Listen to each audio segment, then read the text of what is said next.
Hi guys, এই ভিডিওটিতে মহারাষ্ট্র রাজ্য, যে রাজ্যটি ভারতে অবস্থিত, সেই রাজ্যের বিষয়ে আমরা জানব। তাহলে মনোযোগ দিয়ে সেই ভিডিওটি স্কিপ না করে পুরো ভিডিওটি দেখতে থাকো।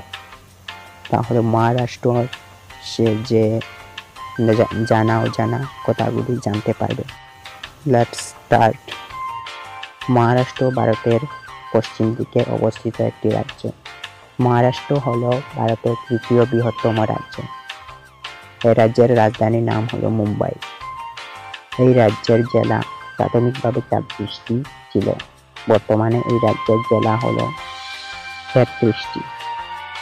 এই রাজ্যের প্রধান নদী দুটির নাম হলো গোদাবরী নদী ও কৃষ্ণা নদী।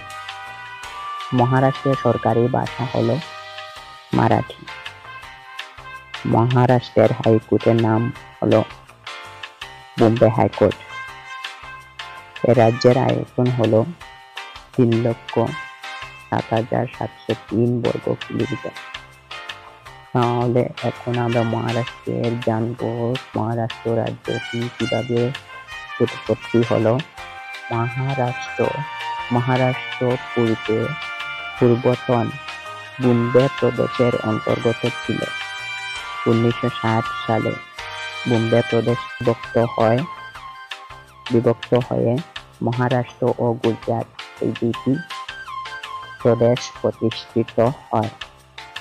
ভারতের স্বাধীনতার পূর্বে মহারাষ্ট্র সাতবাহন রাজবংশ, রাষ্ট্রকূট রাজবংশ, পাশ্চাত্য, চালুক্য, দাক্ষিণাত্য, মুঘল, মারাঠা এবং ব্রিটিশরা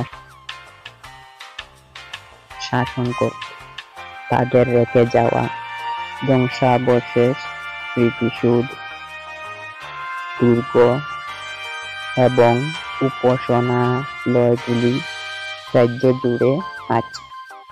এই রাজ্যে ইউনেস্কোর দুটি ঐতিহ্যবাহী স্থান রয়েছে, সেগুলি হল অজন্তা ও ইলোরা গুহা।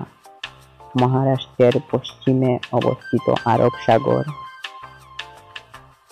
দক্ষিণ পূর্বে অবস্থিত তেলেঙ্গানা এবং উত্তরে ছত্তিশগড়, গুজরাট ও মধ্যপ্রদেশ। এই রাজ্যের দক্ষিণে আছে গোয়া। তাহলে বন্ধুরা, ভিডিওটি শেষ করলাম। পরের ভিডিওতে আবার দেখা হচ্ছে। Thanks for watching this video.